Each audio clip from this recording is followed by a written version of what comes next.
we're gonna now move on to the other game that came out on that Friday, Star Wars Jedi: Fallen Order. This is the Respawn Entertainment developed, EA published single player Star Wars game.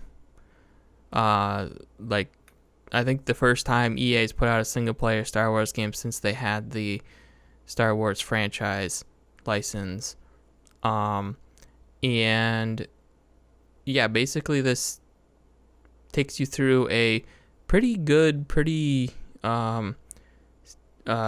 standard Star Wars story. This takes place between Revenge of the Sith and Rogue One in terms of the Star Wars movie timeline, and it follows a Jedi named Cal Kestis who survived the Order 66 purge of the Jedi by Palpatine and the in the Empire, and the Empire's kind of got its roots going here, starting to conquer different planets and basically take what they need from them, and kind of who gives a crap about the people that actually live there. And Cal's kind of gone into hiding along with some other Jedi too, that they didn't get all of the Jedi, but they got a lot of them, and the ones that survived, they kind of had to hide the fact that they were Jedi. So he's one of those. He's kind of working on this planet that's taking apart all of these Republic cruisers and scrapping them so they can build Imperial Star Destroyers. His planet gets, at the very beginning, this Inquisition shows up, which I'm not sure, I don't think any of the movies have ever dealt with this before, but I guess it's somewhere in the lore that the Empire got these Force-sensitive folks to kind of go around and try and, uncover all of these few last remaining hidden Jedis, and they called them Inquisitors. And yeah, so some of these Inquisitors come to his planet and expose him, so then he's on the run. He gets rescued by a former Jedi and this really great character, the pilot of the ship, Greez, I think. Greez, is that how you pronounce his name? The pilot. Anyway, he gets rescued, and then they go off on an adventure to try and find remaining Jedi, unlock these secrets of these ancient Jedi, Force-sensitive civilization, etc., etc. And from a game, the story I think is really great. They do a good job of capturing that Star Wars feel. A lot of good characters, a lot of good lore, and it feels like it fits within the context of what Star Wars is.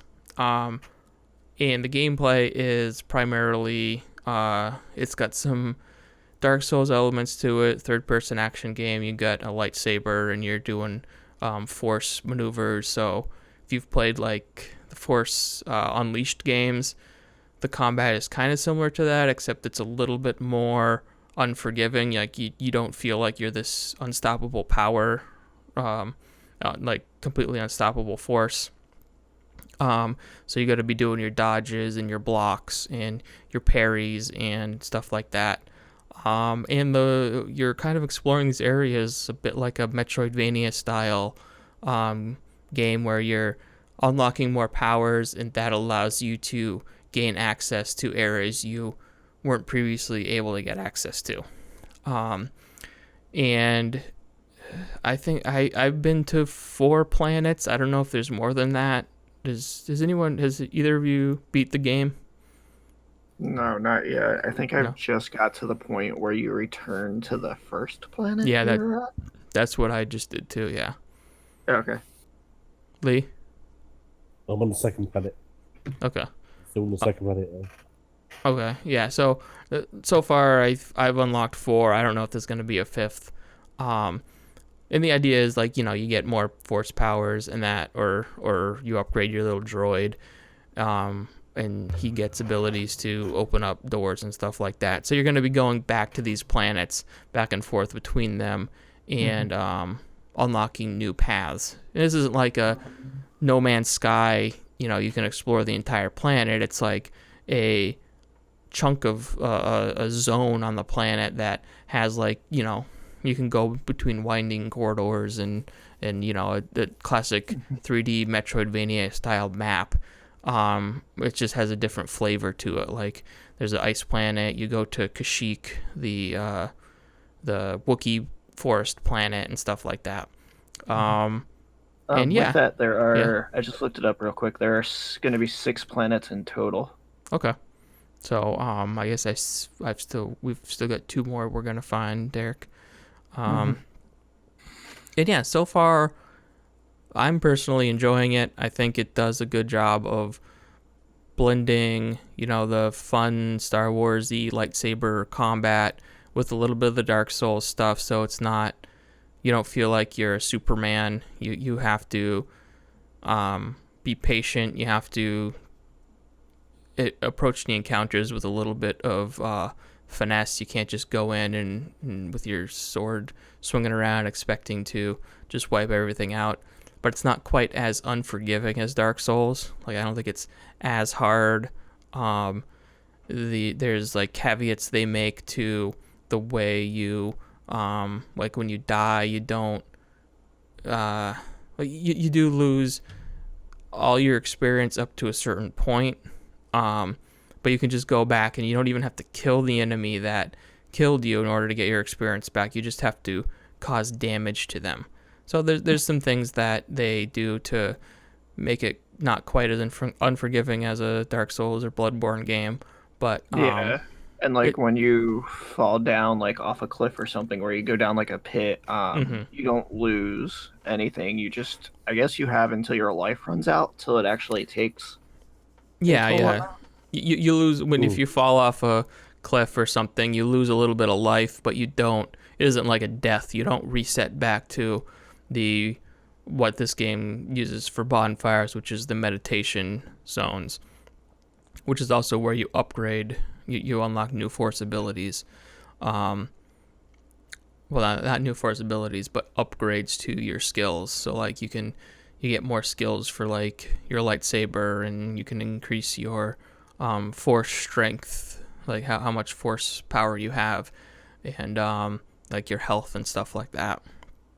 Hmm. Um, and yeah, so you get XP by killing enemies, and then you go and you cash that in to upgrade those abilities. And yeah, I think the level design is really cool with the Metroidvania style. It's a little it's a little frustrating, especially at first, because they tease you a lot with places you're going to be able to go, um, Hmm. and you kind of don't get some of these abilities for quite a while. But I still think it's nice to be able to know you're going to be able to go back and revisit those areas.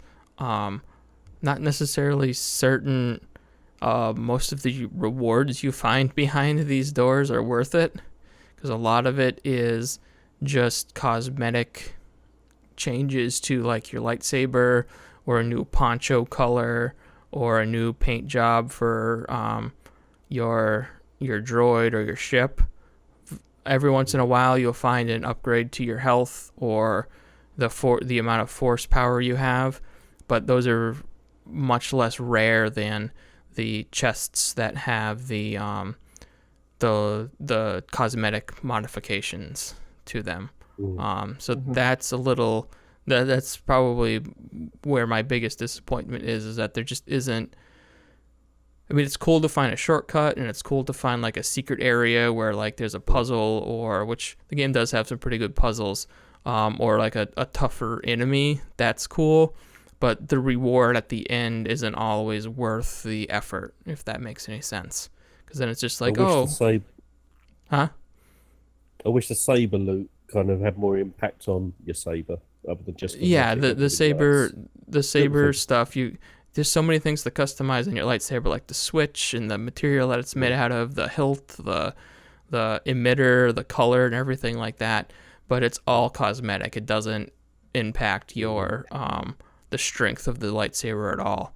Um, the mm, only upgrade you get for that um, is you do end up getting a dual bladed lightsaber, which is like a complete was the only like completely new weapon you get. You get single blade lightsaber and dual blade lightsaber. Um, mm, but you can actually get that like really quick at the beginning of the game. Um, mm. so it's not like yeah, you're not finding a whole lot in these chests in these secret areas, which is kind of a bummer. Um, and I guess the only other disappointing thing is the technical performance. Um, so I think we're all playing on different systems.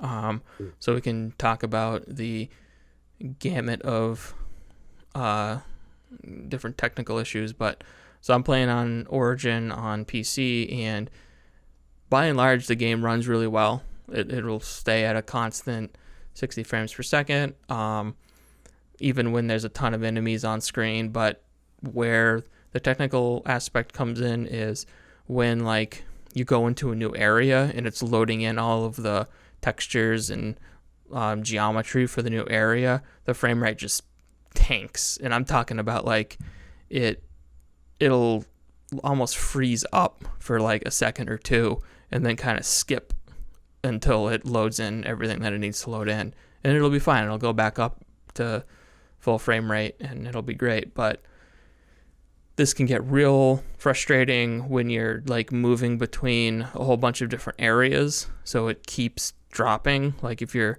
just trying to get from one end of the map to the other to get to some new secret you can access, you're hitting those loads constantly. Those kind of invisible, supposed to be in the background loads that you're not even supposed to notice are there, are like really tripping up the performance of the game.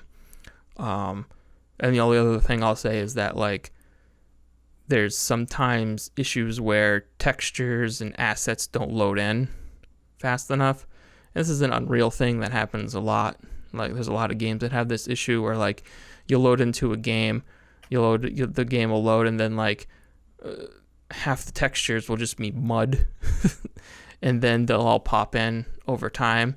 That sometimes happens, and I've had times where I've kind of like spin the camera around too quickly, and like I've seen seams in the environment and stuff like that, like stuff that didn't load in, and then it pops in.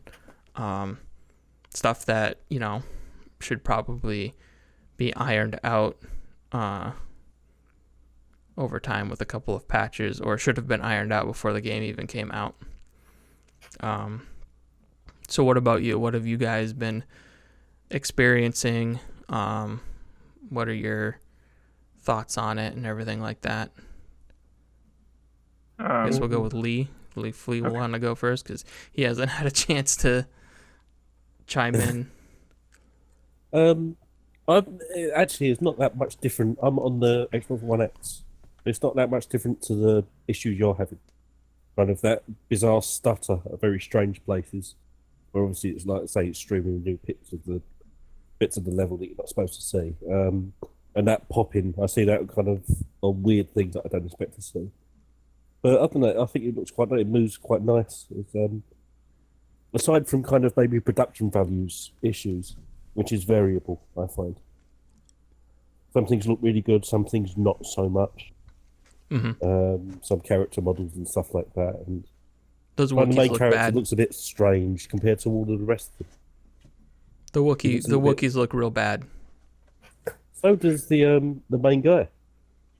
It helps. It doesn't help that I know him from television. I watched him on the Gotham show, so I know what he looks like compared to the woman you're paired up with at the beginning that owns his ship, who's got quite a good character model. He looks a bit rubbery, but there's a kind of weird. Sometimes feels a little bit Hmm. unfinished in places, No, but not many places. I mean I'm just looking at his hair, which is pristine. Luxurious. especially like a compared to the mane. Wookiees. Oh, Jesus I Christ. don't know why they couldn't use the cow's hair tech on the Wookiees, Mm. but Yeah. maybe that'll But, be the HD patch they put out. yeah. Hair patch, But- hair definition.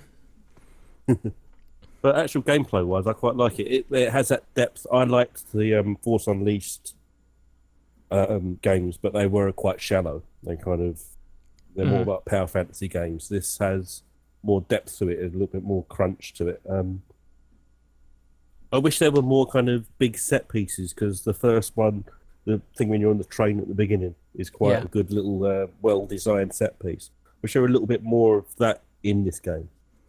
Yeah, There's been a few, nothing quite as elaborate, I'd say, but I mean, one of the things they showed in some of the trailers where you actually get to climb and then use the AT-AT,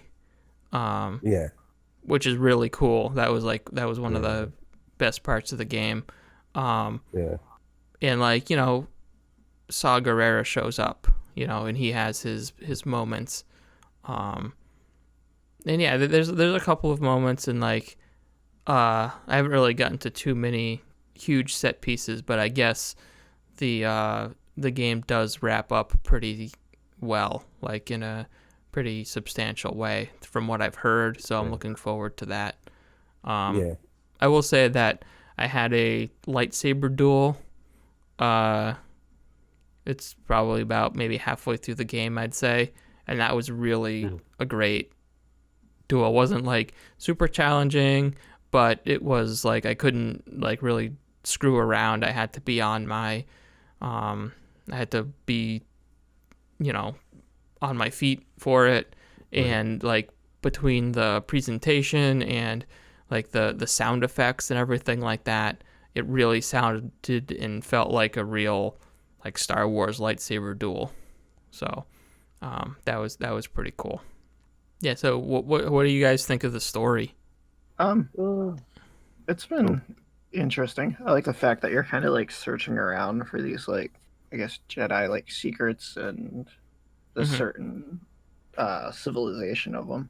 I thought that was a pretty interesting part that they incorporated into it, because I wasn't really sure how the whole story was gonna go, but it's been pretty cool, especially for how you have these trials once you get a new power, and it's kind of all right, now you got to figure out how to use it to make it the rest of the way through. Lee? Yeah. What do I think of the story? I do like the story. It doesn't do anything. It doesn't really shake up the foundations of the Star Wars formula. It introduces the right sort of character. The characters are good. I do enjoy the actual characterizations. Your main character is not as bland as he originally thought he was going to be, because I remember everybody going, well, he doesn't seem like a very interesting protagonist. Yeah. He's well played. It's a nice it's a solid Star Wars story, I think. It's not going to shake the foundations of the universe. Well, no, but I feel like they capture the essence of Star Wars in it.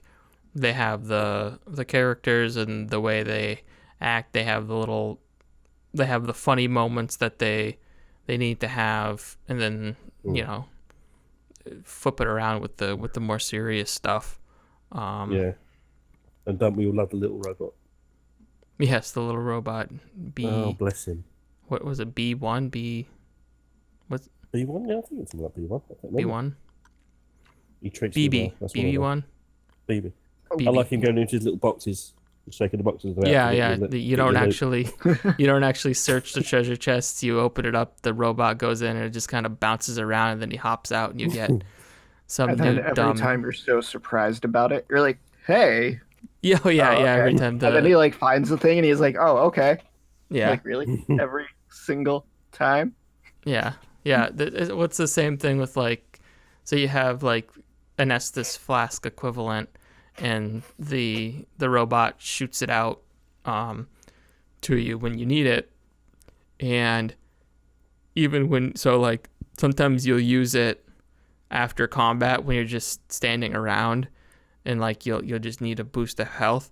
And your character goes through some canned lines that he says whenever he does it, and you'll just be standing there and he'll initiate it, and then he'll be like, "Oh wow, that was close." Right. There's And nothing you're just standing there in the middle of nowhere, like Speaking of like some nothing people going saying on. stuff, when you get hit by a stormtrooper and they're like, "Oh my god, I hit him." Yeah. Yeah, the That's probably, stormtrooper stuff is great. I died. Yeah. That was great. They have some good, like, before you attack them, they have some good lines of dialogue, like, especially on Kashyyyk, where they're kind of fighting the endemic life, like big spiders and stuff like that. You'll come across some moments where it'll be like, "Why don't you go in there?" "No, I went into the last cave. You gotta go into this cave." Yeah. Yeah, I think overall it's a pretty solid Star Wars game, which we haven't had for a long time. And yeah, it does have the technical issues, which is kind of disappointing, but that's most of it is stuff that they can probably iron out with patches and stuff like that. I wish they didn't have to, but that's kind of the trying to whenever the movie industry and the video game industry collide, the video game industry usually takes it on the chin. So that's kind of the nature of that situation. I feel like had they not have postponed the Star Wars movies after Rise of Skywalker, they may have given this a little bit more time, maybe. Oh, we'll put this out in February or something. But I think they want it to ally with the movie coming out next month. Oh yeah, definitely. They wanted it to come out. It's Star Wars season. Everything's happening. You've got the Mandalorian TV show, you've got this, and then you've got the final movie coming out next month. So they definitely wanted to get it out in that window. And that's more of a, it's kind of, it shows the problems on both sides, right? The movie industry trying to cram everything into one season, but also like video games, like this game should have been done like 6 months ago, so they had the time to polish it up and stuff like that.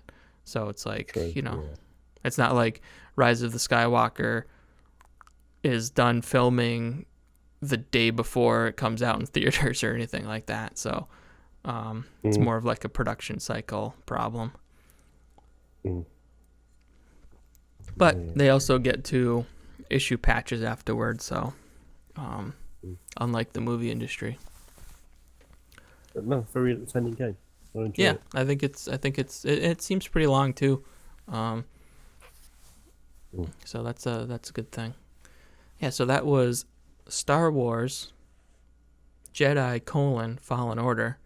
I don't know if there's going to be more Star Wars Jedi games, but I guess we'll see in the future. Thank you for joining us in this very special episode of Voxel Viewpoint. If you'd like to hear or see more, please consider subscribing to us on your favorite podcast app, subscribing to us on YouTube, or visiting voxelvoice.com, where all of our great content comes together in one place. Also check out the Voxel Voice Facebook group, where you can join in on the discussion with a great, like-minded community.